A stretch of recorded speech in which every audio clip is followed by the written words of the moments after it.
Welcome everyone to Steve Savant's Money, the name of the game. I'm your host, Steve Savant, syndicated financial columnist and money color commentator.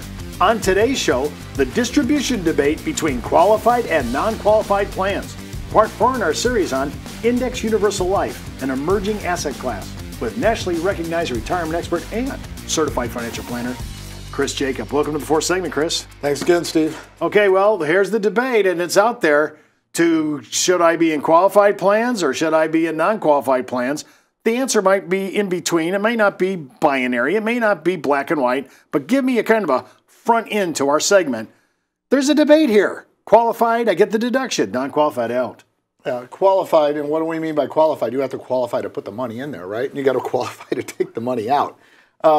And there's a whole host of different options there. And most people are already in qualified plans because that's what the financial world tells us to put the money into. We're not saying those things are bad. We're just saying be aware of the consequences of putting that money in there, because there is going to come a day when you will have to take out the money and it will be taxed. Well, I'm going to ask you, you're a certified financial planner. You've been around the block for a long time. Your practice is well known in the Midwest, and you're from St. Louis. I want to know, if I'm in a low tax bracket, and I'm getting no match, should I even be looking at anything qualified? If it's the only way you can save by having money automatically deducted from your check without you spending it and wasting it, yes. Otherwise, no. So if I'm not in a big tax bracket or not getting a match. Now, okay, let's flip it. Most Americans may not be in the top bracket in the land, but some of us are getting matches from our employer for our 401k. You're okay with staying in for that, right? That's free money? Oh, yeah. Get your, quote, free money. I mean, you still have to work there to get the free money. But, yeah, get your company match. Steve, anything over that, I got a good buddy. Well, let me show you something on this as we go through. So, really, what do qualified plans do? They actually do two things. The first thing they do, and you will hear this, they defer the tax. I'm from St. Louis. I went to a Cardinal game. It rained. Did they say it was rain deferred? No, they said it was rain what? Postponed. So these things do two things. They postpone the tax and they postpone the tax calculation. So I got a good buddy of mine from St. Louis. He's an architect, about my age, 56, owns a firm. He puts $53,000 a year back into a cash balance 401k plan. And I said, so tell me, Bob, what's the reason you're putting that money back in that 401k plan? He said, I'm saving taxes. I said, not really. He says, yeah, I'm deferring them. I said, okay, Bob, here's the deal. I know you don't need to, but if you needed to borrow money from me and I stroked you a check and lent you that money, what are the two things you would want to know? What would you want to know, Steve? I don't know what I'm paying, when I have to pay you back. Steve, I'm doing okay right now. I don't need that money. However, there will come a time when I will need that money back. And at that point, I'm just going to figure out how much interest I need to charge you on the deal. Would you cash the check? No. I said to my buddy Bob, how's that any different than the deal you're making with the federal government right now and those monies you're putting in those qualified plans? You're going to love his answer. Consider he owns the business. He goes, yeah, but I'm getting a company match. Like, it's your own money. Yeah. It's your own money. Remember, keep in mind now, we talked about this before. You know, you're talking about, you said this in some time ago when I saw you. You know, we're all thinking, well, we're doing tax deferred accumulation. Yeah, but your taxes are also tax deferred and accumulating. Yeah, we forget about that. Remember, I said you're building two retirement plans, one for you and one for the federal government. Okay. Another way I posit this, we're going to go into business, Steve. How about this deal? You put up 60%, I'll put up 40%. You put in all the sweat equity. You take all the risk, and down the road, to the extent the business does become profitable, I'll determine how we're going to split the profits, me being the minority partner. When should we start this business? I'll never forget the first time I heard this. An owner came back and he goes, so what you're saying, Steve, is that the qualified plan has no basis, so it's all taxable. He came to that deduction not by my education, but by his own thinking.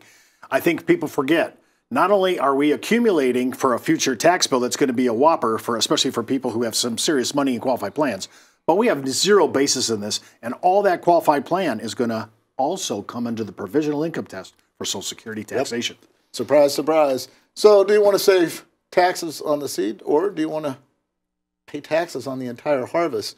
So let's see what happens when you do pay taxes down the road, because there will come a time.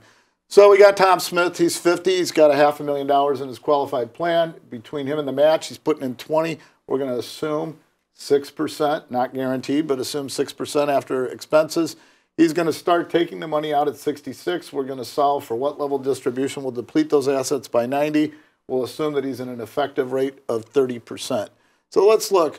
During the accumulation phase, he's got 500 grand in. He continues to fund at 20 grand a year. Here's his earnings. At age 65, he will have $1.8 million. At age 66, we take that $1.8 million, assuming the 6% continues to earn linearly 6%. He will be able to pull out $133,000 a year, and that will zero out the account at 90. But he's got his other retirement plan partner, the IRS, which he's going to have to pay $40,000 a year in taxes. So I just ask people, are you surprised to know that as it stands right now, the total tax liability, which is $1 million that you have on your plan, is twice as much as what you have in your plan currently? Nobody's ever shown him this before, okay? And by the way, we use a program called the Roadmap, created by a guy by the name of Joel Solomon that does a fabulous job of illustrating this point. So we call it the tax trap. And how can we use indexed universal life to help at least pre-fund this tax trap at a 50 to 75% discount? What if he started putting 16 grand a year into a non-modified endowment contract, or as we call it, a maximum efficient contract? Starting at 66, he could pull $40,171 a year, which that $41,171 could do what? Offset the tax on the money's coming out of the qualified plan. So really, when you look at what was his total cost to pre-fund that tax liability down the road, $256,000 out of pocket, pre-funded that $1 million tax liability. So let's compare. How does his current plan work versus what we're recommending here? We're not saying exit 100% out, but if you just keep it and pull it out down the road, currently you're going to have taxes of 93 grand a year for 25 years, which is going to total 2.3 million. But in our recommended plan, because the taxes are offset, you're going to be able to spend the whole 133. You're going to have total income of 4 million. Currently, the cost of his current plan is 40 grand a year for 25 years. That's $1 million. The cost of our recommended plan is $16,000 a year of premium into one of these maximum efficient funded contracts for 15 years, which is $256,000. Which way is the better way to go? Up to you. Yeah, let's make sure that we're all on the same page here. When I'm thinking about planning for my retirement, and I'm thinking that I thought I had $1 million, and now you're telling me I only have 600 grand. That's what you're saying. Correct. So I now have the ability, in your plan here, is I can actually get in front of this and start to figure out how I'm going to pay for my taxes by using a plan that'll offset that dollar for dollar. Correct. And so if you're already putting in money over and above the match, you might want to consider taking that money and redeploying it elsewhere, get the match. However, let's have some money in this tax-free, low-risk bucket that can be used to offset the inevitable taxes that are going to come down the road. Me personally, I don't fund any money into qualified plans. This is funny. You said, I loved your 2 slides later, you said, let's assume we get 6%. I'd like to know, if you're a consumer today and you're putting money into a 401k, what are you assuming your return is? Because when you think about it, do you know what your risk threshold is? Do you even know what the risk to principal loss is? I think most people would sit there and say, well, I'm hoping to get 8 to 10%, right? And are they getting 8 to 10%? And that's why I love when you teach about the nominal rate versus the real rate of return. That difference, so it's spread. The public's here in the nominal rate, the gross rate. Right. They're not in the real rate of return, all expenses taken out. Nobody considers that. Again, it's not what you make, it's what you keep. And this will help in the long run. So it's just another arrow in the quiver that you can use in your overall portfolio of investment planning for ultimate retirement distributions. There's a big difference in the accumulation phase versus the distribution phase. Okay. So let's look. There it is, chart summary-wise. Here's our slide that shows total taxes, $40,000 a year versus $16,000 a premium for 25 years on the taxes, or $15,000 on the premium. And we haven't even talked about the life insurance as a death benefit concept. We kind of keep throwing that as an aside, but it's a pretty important feature because this one is not a self-completing plan. The recommended plan is a self-completing plan and does have life insurance associated with it.